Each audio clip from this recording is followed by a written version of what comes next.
Come, Watson. Come. The game is afoot.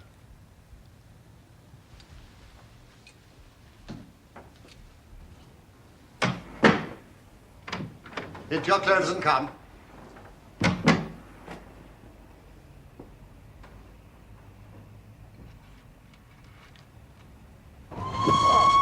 Well, I think we have thawed sufficiently, Holmes. Splendid. Abbey Grange, Marsham, Kent, 3:30 a.m. My dear Mr. Holmes, I shall be very glad of your immediate assistance in what promises to be a most remarkable case. There is something quite in your line. Except for releasing the lady, I will see that everything is kept exactly as I found it. But I beg you not to lose an instant, as it is difficult to leave Sir Eustace there. Yours faithfully, Stanley Hopkins. Ah. Inspector Hopkins. He's called you in 7 times. On each occasion, his summons has been entirely justified. I fancy that every one of his cases has found its way into your collection. I must admit, Watson, you do have some power of selection. Thank you. It returns from much of which I deplore about your narratives. Your fatal habit of looking at everything from the point of view of a story instead of as a scientific exercise has ruined what might have been an instructive and even classical series of demonstrations. Why do you not write them yourself? I will, my dear Watson, I will. In my declining years. So our present research appears to be one of murder. Does it?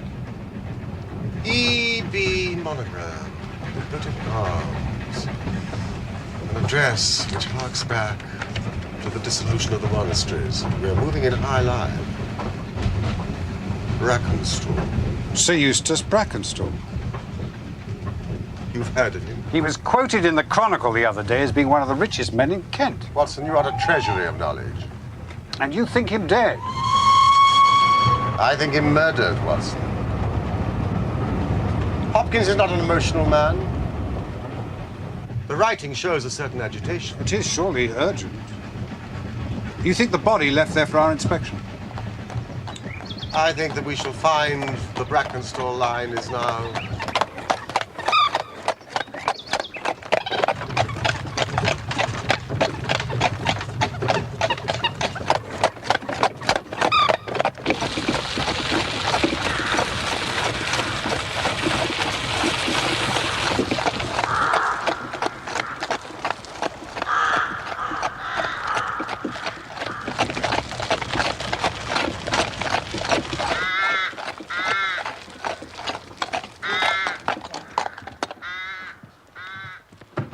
Very good of you to come, Mr. Holmes.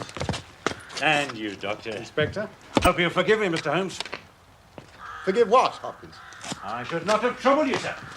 But since the lady has come to herself, she's given so clear an account of the affair that there's not much left for us to do. You remember the Lewisham gang? Between the three Randalls. Exactly, sir. The father and two sons. It's their work, not a doubt. But they did a job at Sydenham a fortnight ago, did they not? Did. They were seen and described. Well, it's cool of them. I agreed to do another so soon and so near, but it is they. And a hanging matter this time. Brackenstall is dead, then. Ah, yes, Doctor. In the dining room, his head was knocked in with his own poker. And the lady?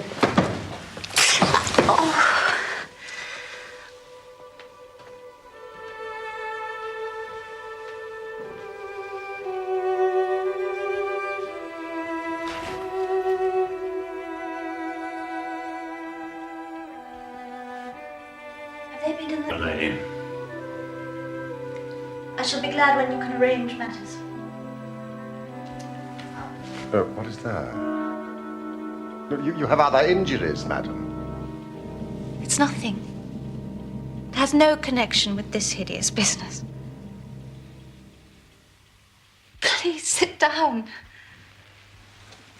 Inform you of something, gentlemen, regarding Sir Eustace. You'll no doubt hear a rumour of it otherwise from idle tongues who'll distort the truth of it.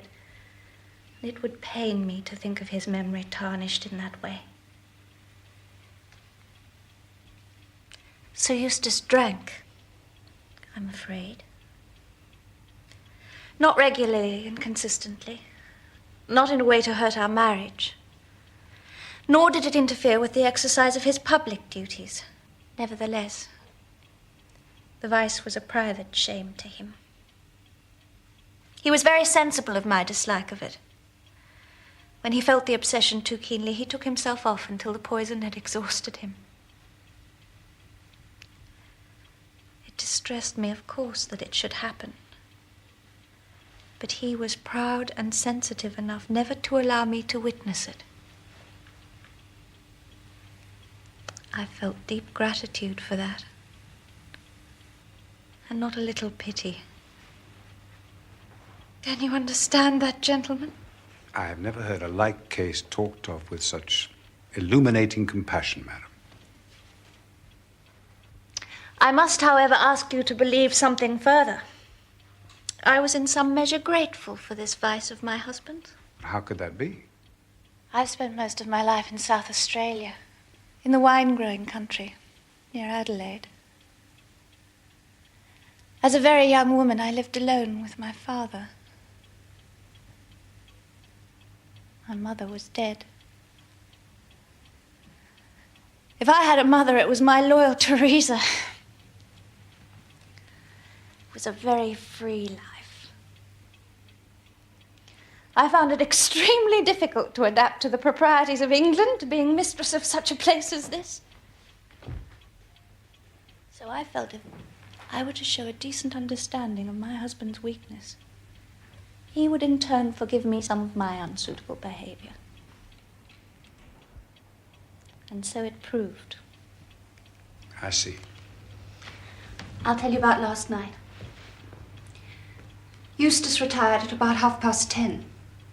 The servants had already gone to their quarters. Which are where? In the east wing. Only my husband, Teresa, and myself sleep in the central block. The servants would have heard nothing. Had you retired by then? I was in my room. I never retire till I've seen Madam to bed. Thank you. I sat up. This room, in fact.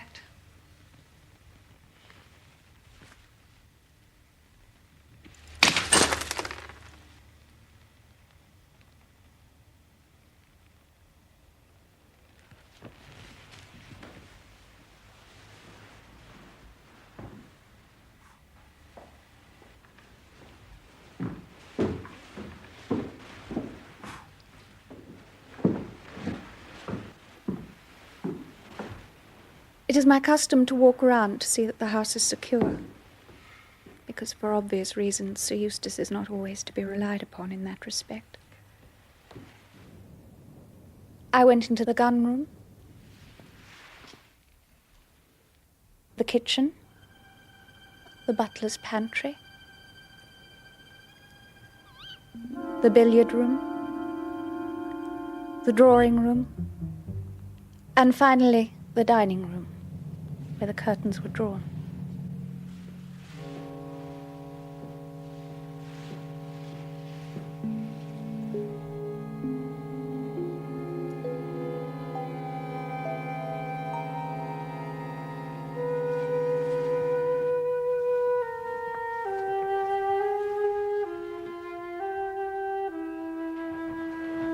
It's difficult to tell you much of what happened next.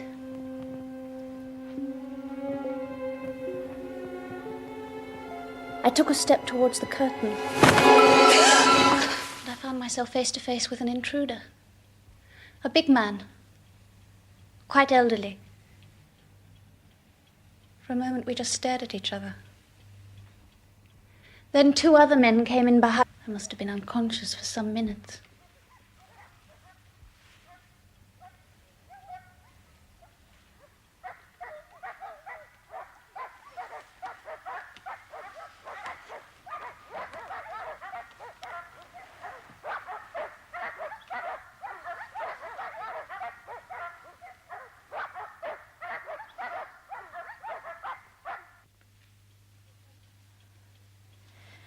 It was then that my unfortunate husband entered the room.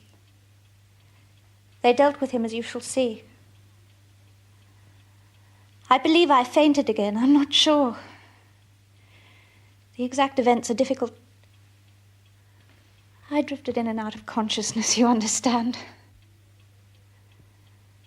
I do know that they cleared the room of its silver, and they must have drawn themselves a bottle of port, some of which I saw them drink. The man who struck me was elderly, with a beard. The others younger, smooth-faced. Yes. Finally, they checked that I was securely bound and left, taking the silver with them. How was the alarm raised? Madam had not come upstairs. Earlier she said she would follow me shortly, so at midnight I went down in case she'd fallen asleep over a book. A thing I hate to do. And there I found her, poor lamb, just as she says. And him on the floor, his blood and brains all over the room.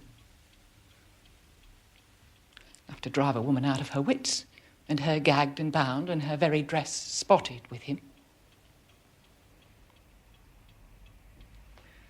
She never wanted courage, did Miss Mary Fraser of Adelaide. And Lady Brackenstall of Abbey Grange hasn't learned new ways. You've questioned her long enough, gentlemen. When did the lady and her maid leave Australia? About 18 months ago, sir. Her father sent her to give her experience of Europe. That is to find a husband. Poor woman, it must have seemed a brilliant match. It's a mess, sir. Constable?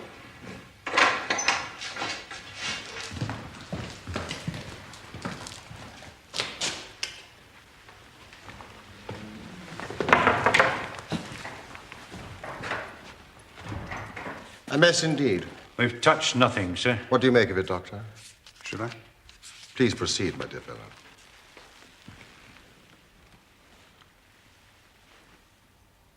It's a blow of savage ferocity. A single blow? I believe so.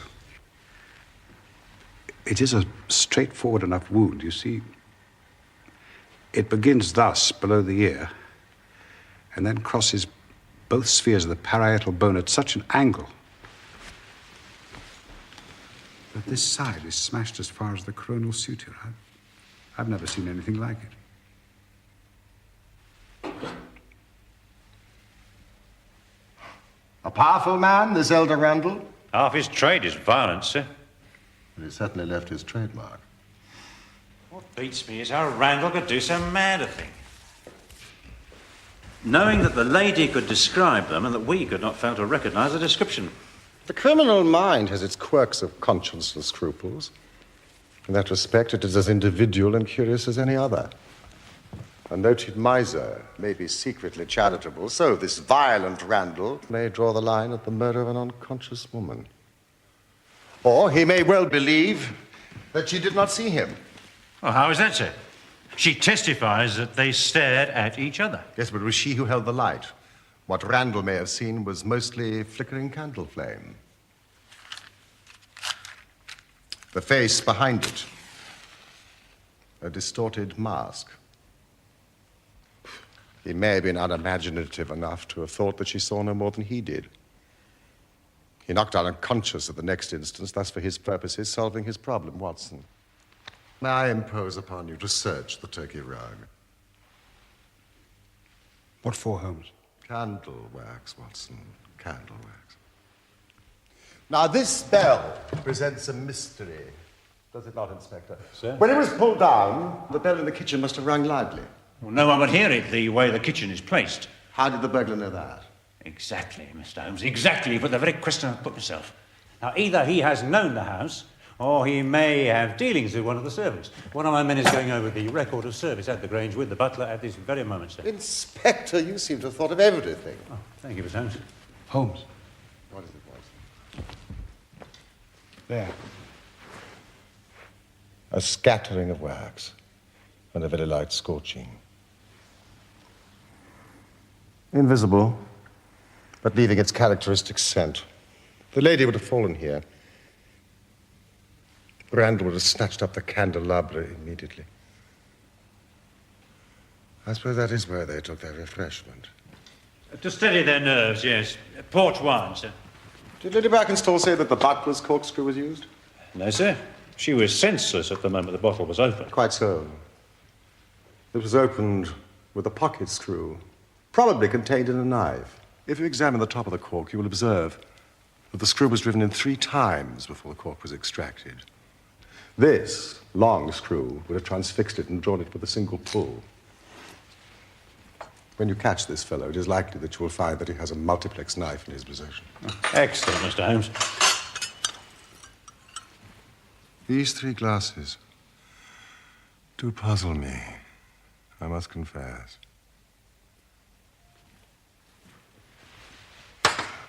Did Lady Brackenstall say that she actually saw the 3 men drinking? Oh, yes. She was clear about that, sir. Well, then there's an end of it. What more is to be said? Perhaps, Inspector, when a man has special powers and special knowledge like Sherlock Holmes, it rather encourages him to seek a complex explanation when a simpler one is at hand. You will let us know when Randall is arrested.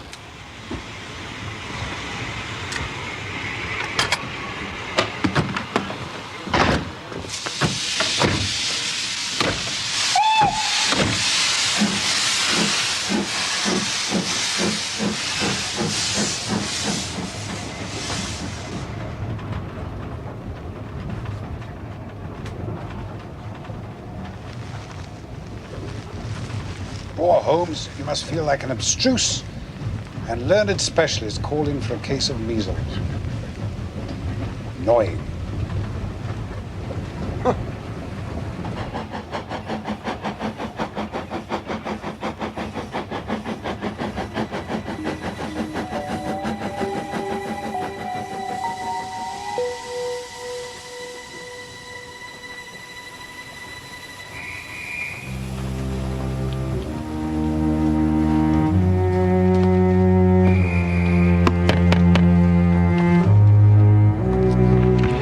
We must return.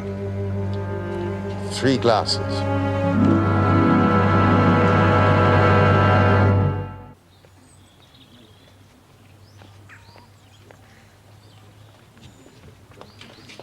Watson, we have been dazzled out of observation by that lady's beauty.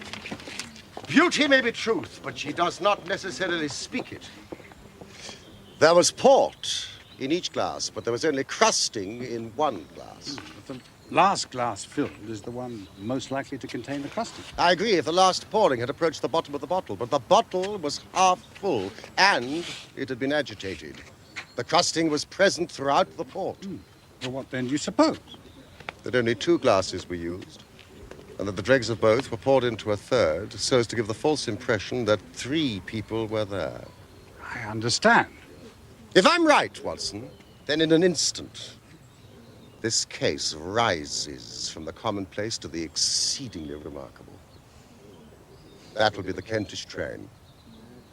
What will? That will.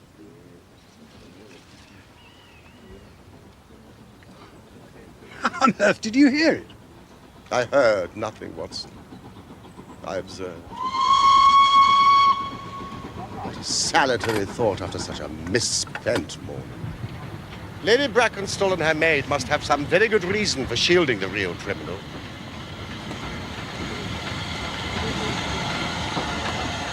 Well, Watson, we shall just have to construct our case for ourselves without them.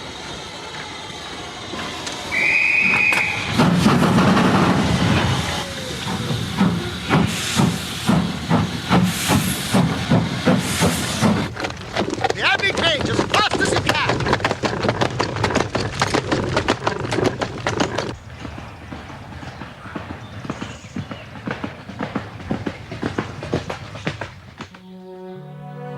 Watson!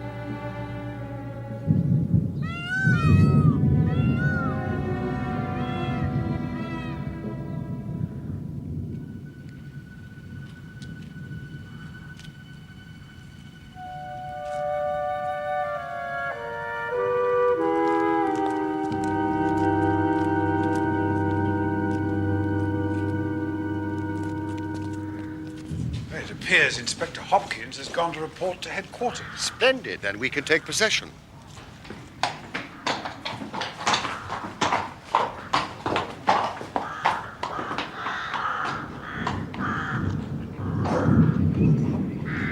How many frustrated episodes for the laboring men here could one reconstruct from this mechanical cemetery?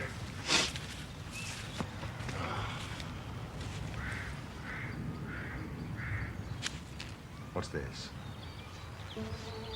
Watson. Not entirely mechanical, it seems.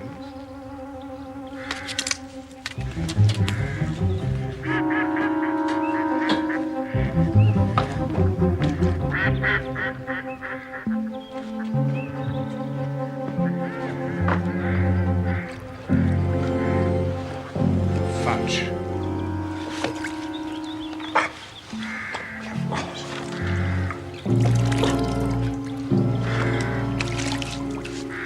Requiescat in pace. One imagines it's a pet's gravestone. It has been smashed, mended, and smashed again with deliberate force. The story it tells is of the immediate past.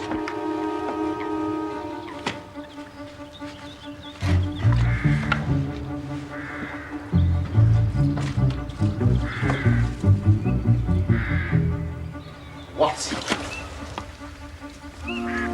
The remnants of a dog's collar.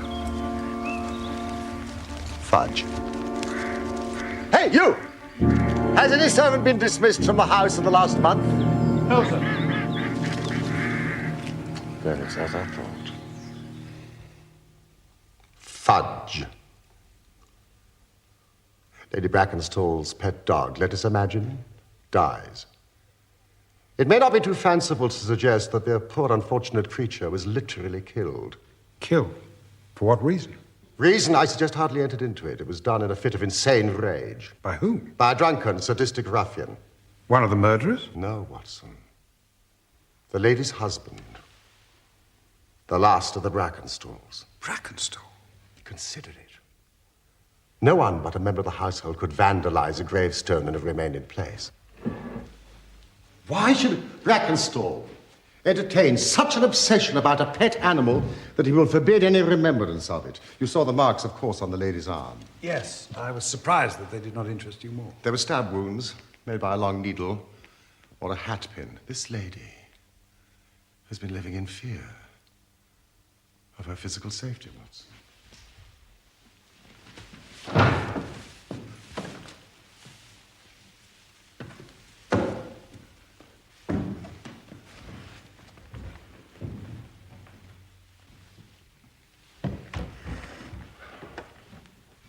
Take care, Holmes. Watson, we have got our case. How nearly have I made the blunder of a lifetime? But now the chain is almost complete. Man, Watson, man. Only one. What a remarkable person. Strong as a lion, active as a squirrel, dexterous with his fingers, and finally, remarkably quick-witted. Ah, Lady Brackenstall. I do not wish to cause you any unnecessary trouble. My one desire is to make things easier for you. I am convinced that you are a much-tried woman.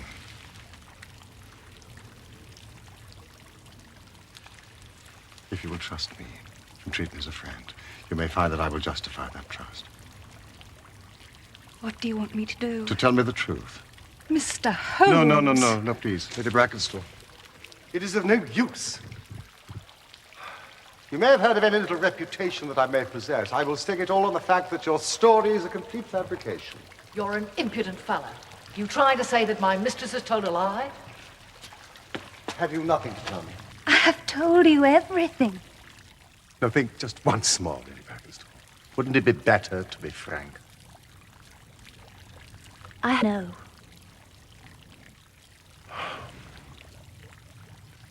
I am sorry.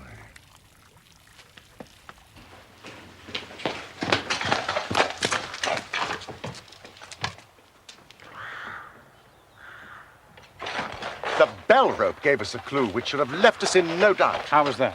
If you were to pull down a bell rope, Watson, where would you expect it to break? Surely at the top, where it is attached to the wire, not 3 inches from the top. But the rope was frayed. The rope which bound Lady Brackenstall was frayed. He was cunning enough to do that with his knife, but the other end was not. If you had stood on the mantelpiece as I did, you'd have seen that it was cut through. Stop! Please, driver.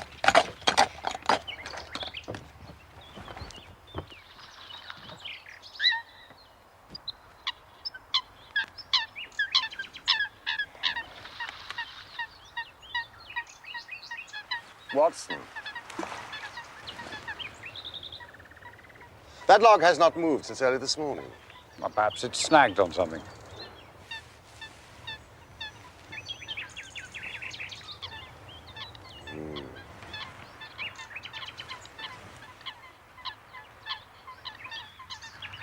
Or anchored. See that Inspector Hopkins gets this on his return, will you? Chislehurst Station.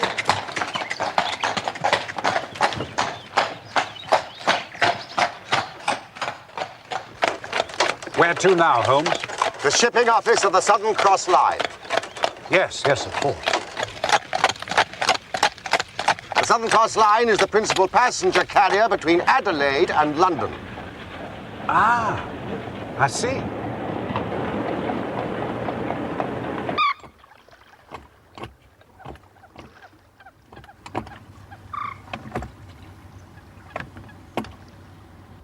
In May of that year, only one of us reached the home port, our flagship, the Rock of Gibraltar.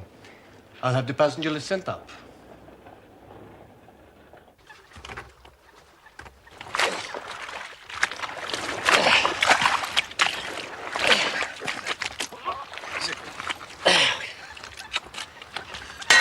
How on earth did Mr. Holmes know that? Here we are. Miss Mary Fraser of Adelaide, first class. Accompanied by her maid. Where is the Rock of Gibraltar now? At noon today, she was steaming west through the Arabian Gulf, Mr. Holmes, heading for Suez, I hope. Is it your policy to transfer officers much between ship and ship? No, not at all. It is our policy not to. Ah, I have you, Mr. Holmes. You are asking the whereabouts of a member of the crew of the Rock who has been seen very recently, but not on the ship. Mr. Viviani, your perspicacity astonishes me. I assure you, it is only through study of the good doctor's masterly exposition of your work that I now have any small capacity to reason. Really? You amaze me. Watson, are you taking notes? Also, you will be pleased to hear that I know exactly who the officer is.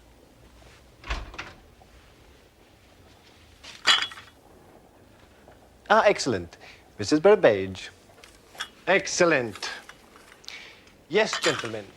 The only officer from that voyage of the Rock who is not aboard her now is Jack Crocker, a magnificent chap. Am I not correct, Miss Burbage?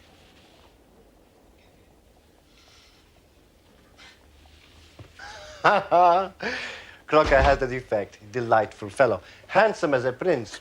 The crew worship him. We've promoted him captain of our new vessel, the Bass Rock. No tea for me, please. Which is just fitting out.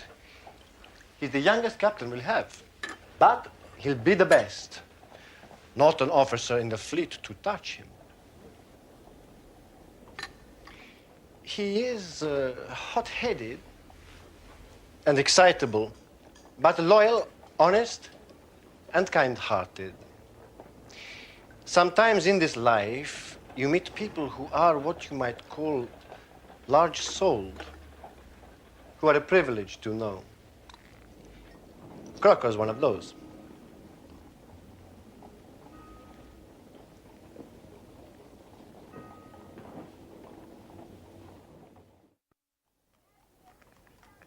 Once or twice in my career. I feel I've done more real harm by my discovery of the criminal than ever he had done by his crime. But I've learned caution now. And I'd rather play tricks with the law than with my own conscience.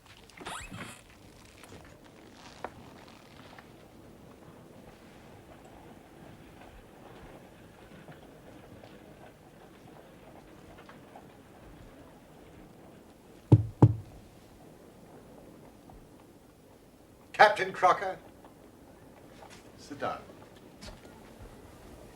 I've got your telegram and I've come at the hour you said. I heard you'd been down to the office. There's no getting away from you, is there? Speak up, man. You can't stand there and play cat and mouse with me. What do you know? You must bite on that, Captain Crocker. And try not to let your nerves run away with you. I should not sit here smoking with you if I thought you were a common criminal.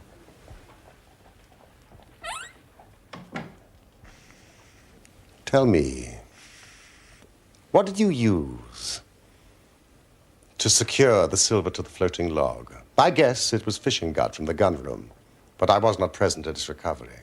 Am I right? What do you want? Justice. For whom? No, we are not partisan. We just want to see justice done, that is all.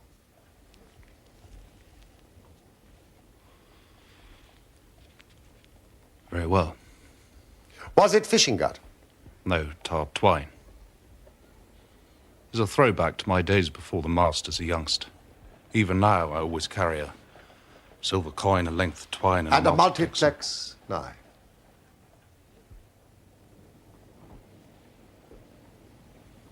How the devil do you know that?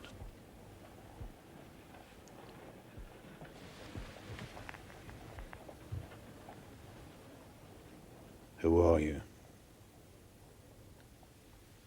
Now, give me a true account of everything that happened at the Abbey Grange last night. Be frank with me, and we may do some good. Play tricks with me, and I'll crush you.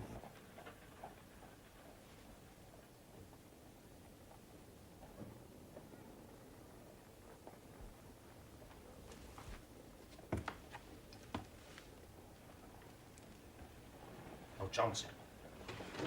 Well, one thing I'll say first. I regret nothing, I fear nothing, and I'd do it all again if I had to be proud of the job. Damn the man! But that's my side of things, only my side. When I think of Mary, sweet Mary Fraser, when I think of getting her into this bloody business, it's that turns my soul to water.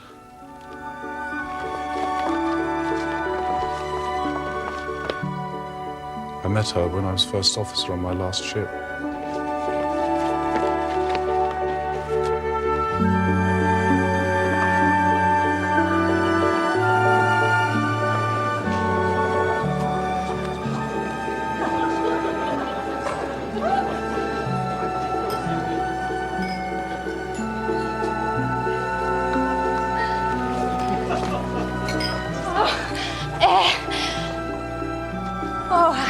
Mr. Crocker.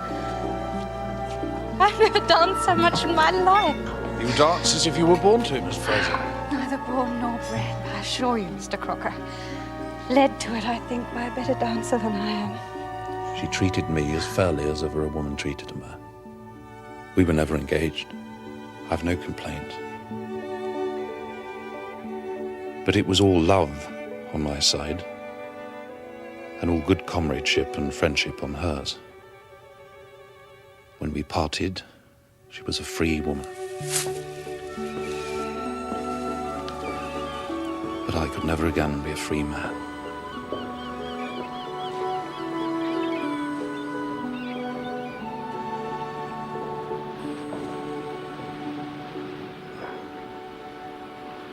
Next time I came back from the sea, I read of her marriage. It seemed to be the sort of thing she was made for. I didn't grieve. Felt it to be right.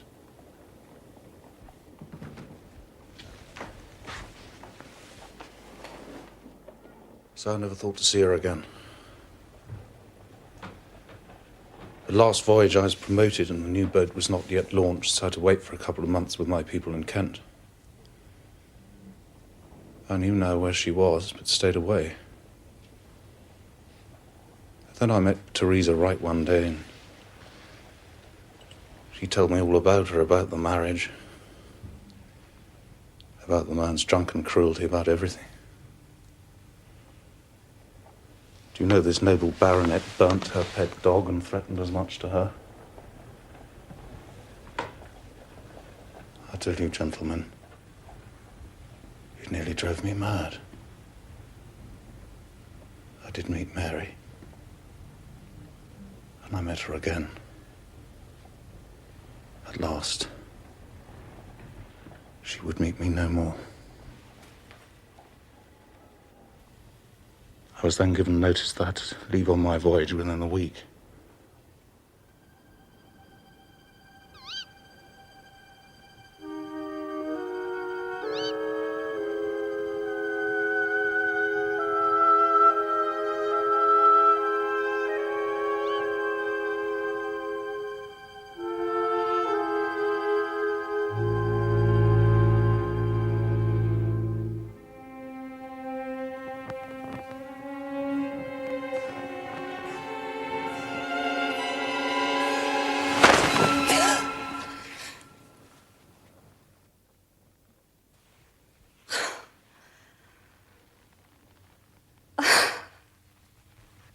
You're mad.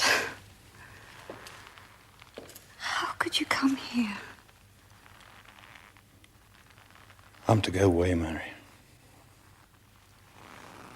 I've been given a ship.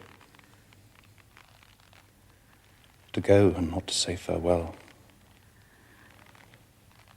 I thought I might never see you again. You're going away.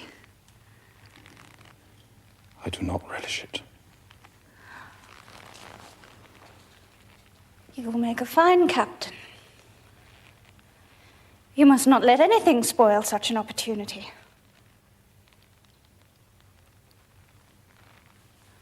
I fear for you. You can do nothing. Aye, that it is which hurts most, I think. I believe I should have gone mad these past few weeks. If... Mary? If it had not been for the thought of you.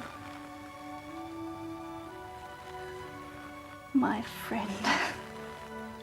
Aye. Friend will do, Mary. 'Tis a measure of my love for you. It's so strong it'll live on crumb. Oh, Jack, don't let me say it.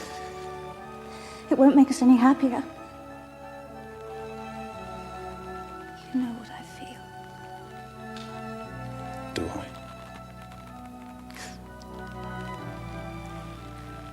You know you do. Then I shall go a happier man than when I came. God bless you, sweet Mary Fraser.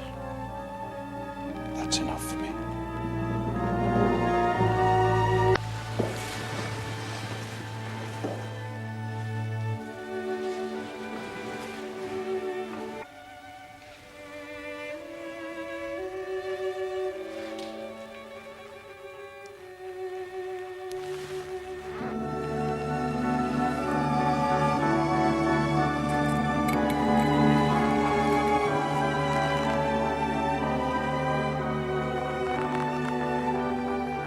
this for my sake.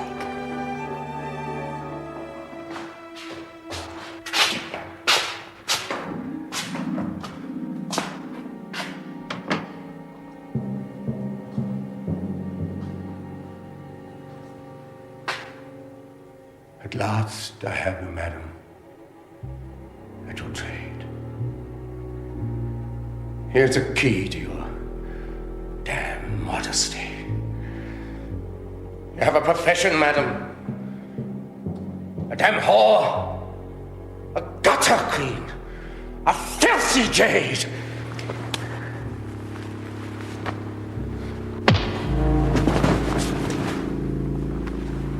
Yes, sir. Come, sir! Stand you there, sir, over the body of your bloody harlot!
Jack? Oh, Jack.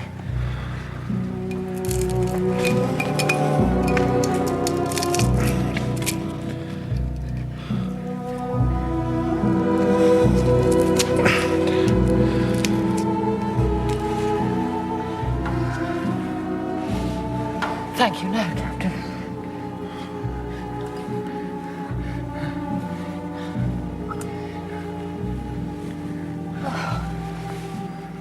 Oh, what happened? I killed him. Are you certain? Oh, dear God! Oh, what are we going to do? Listen to your old Teresa. You were marked with a blow that could have killed you. That shall be your salvation.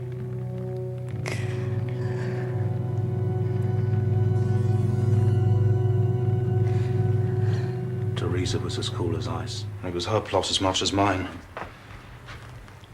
We must make it appear the burglars had done the thing. Teresa kept on repeating our story to her mistress whilst I swarmed up and cut the rope of the bell.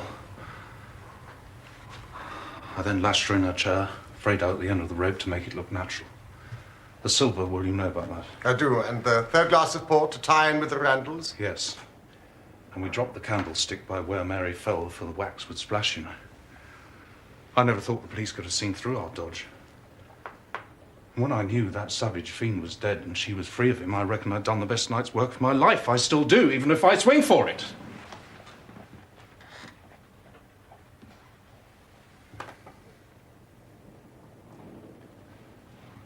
That is the truth. The whole truth, sir. Oh, dear God! Yes. Yes, you have told me the truth. And if the lady's maid had been less abstemious and had accepted your glass of port, your ingenuity might have fooled me, as you have certainly fooled the police. What put you onto me? How on earth did you find me? No one could have got up to that bell rope but an acrobat or a sailor. No one but a sailor could have made the knots with which the cord was fastened to the chair. It was evident that the lady was shielding someone. To do so under such circumstances meant that she must love that person. It was not too wild a leap of the imagination to connect her with an officer of the ship which brought her to this country. Crocker. You are expecting a visitor. I am.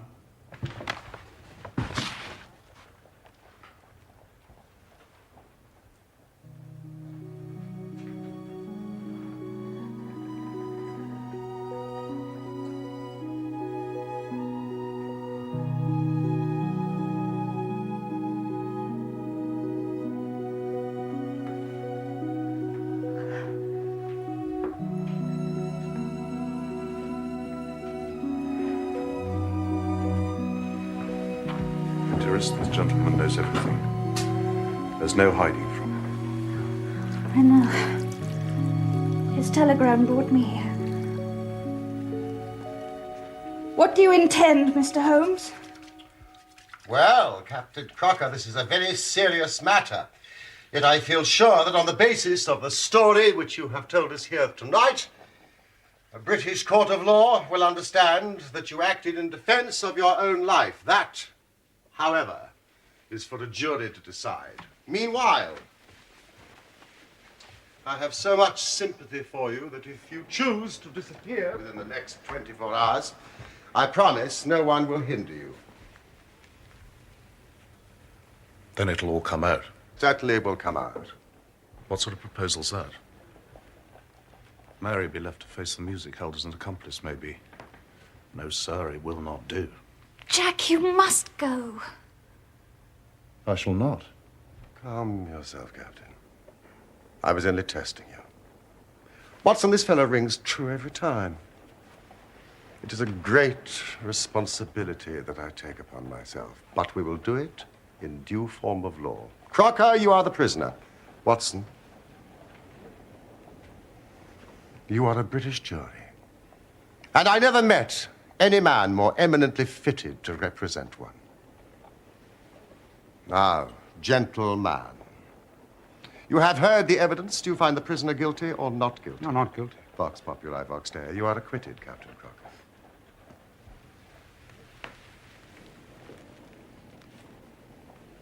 No.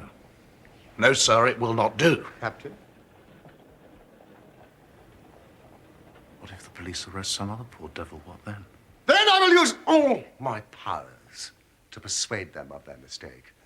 If they light on you, then that is another matter. However, I think that is unlikely. Come back to this lady in a year's time. If I ask the judgment that we have pronounced this... Oh, thank you. Go.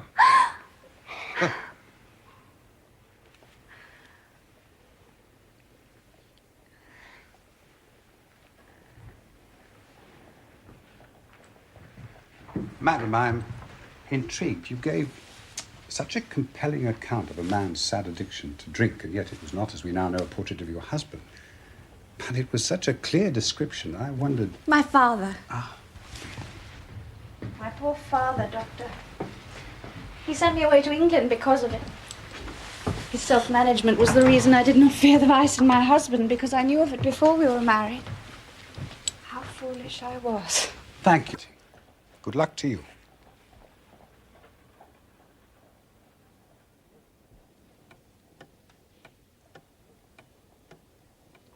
It's almost as though you disapproved of the happiness we have fostered this day. Oh, no, I approve of that. Of course I do. I'm uneasy that you took upon yourself the duties of advocate and judge. You are too bound by forms, Watson. Forms are society, Holmes. Manners maketh man, Holmes. It's just as well you are unique